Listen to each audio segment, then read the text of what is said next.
Hello and welcome to another Movie Review Monday. Today, I'm going to be looking at 50 Shades of Grey.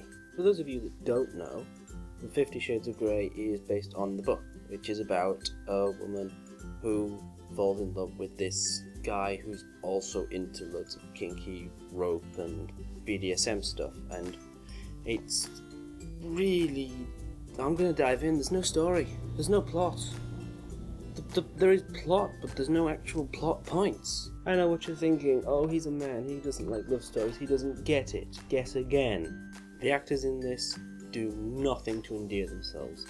Everybody in it is bad, except for the person who plays Christian Grey's mother, who's actually pretty decent. The chemistry between Dakota Johnson and Jamie Dornan is non-existent. They just don't work together as an on-screen couple. Everything seems standoffish and stilted, which you don't want in anything approaching a love story. The character development is non-existent. Nothing is explained by these characters other than where they are and what they were doing in the first half of the film. For example, halfway through the film, Anastasia Steele moves from the small town she was living in, where she was studying at university, to go and live in Seattle.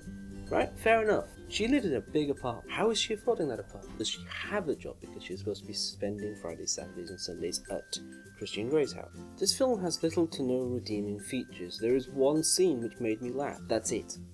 Nothing else about this film is worth your attention. The film has no clear beginning, middle, and end. Well, it has a clear beginning in that the titles come up on screen, and then the film starts, and it has a clear end in that the credits roll.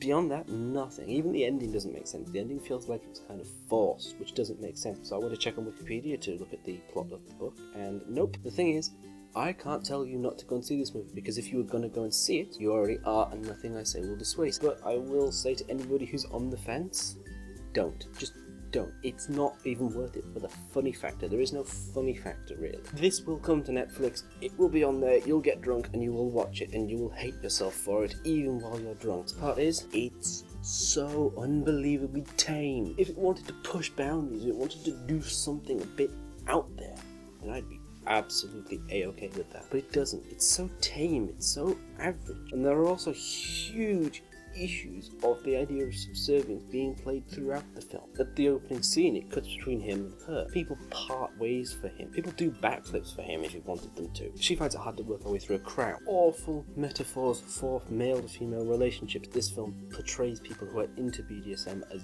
being these broken people, which isn't true. If you were thinking about going to see this movie because you're interested in that whole dynamic of lifestyle, of sexual deviancy and all that stuff, then I would suggest that instead of spending £5, save some money, watch Secretary, which is a film from 2002 with Maggie Gyllenhaal and James Spader. It does exactly the same thing, but it is a million times a better film and a million times a better representation of the BDSM lifestyle. I will say the film has one redeeming feature, and that is its soundtrack, which is actually really, really, really good. Like, if you release the soundtrack as an album without the words 50 Shades of Grey on it, I'd happily buy it. Okay guys, thanks for watching. As always, if you like this, click the like button because it helps me out quite a bit. It gets me up there in the search engine so more people see my stuff, if that's what you want. You can also subscribe if you want to see more of my stuff. Remember, I'll usually tweet or Instagram out what film I'll be seeing on the weekend before the review comes out. So if you want to get ahead of the game, you can follow me on Twitter and Instagram. Links are in the description. Thanks again, and I will see you next time.